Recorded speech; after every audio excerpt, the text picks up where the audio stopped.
झमकौला से होई।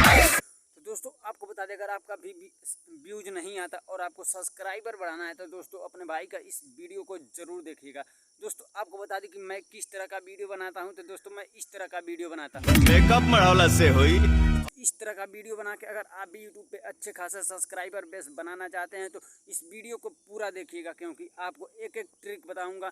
दोस्तों मैं आपको बता दूं कि मेरा सिर्फ और सिर्फ एक महीने में 100 के सब्सक्राइबर नहीं हुए थे। ये क्या तमाशा लगा रखा है तूने? पर 50,000 सब्सक्राइबर सिर्फ और सिर्फ एक महीने के अंदर हुए थे।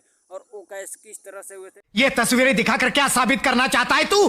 क्या साबित करना चाहता है तू? दोस्तों मैं आपको बता दूं, सिर्फ और सिर्फ भोजपुरी के एक वीडियो से हमारे यूट्यूब पे 52,000 सब्सक्राइबर आए हैं और आपको स्क्रीनशॉट शेयर कर दूंगा। और दोस्तों आपको बता देगा, आप भी इस तरह का वीडियो बनाना चाहते हैं और यूट्यूब पे अच्छा खासा सब्सक्राइबर बेस बनाना चाहते हैं तो अपने भाई को सब्सक्राइब करो और वीडियो पसंद आए तो शेयर करो। एंड अभी तक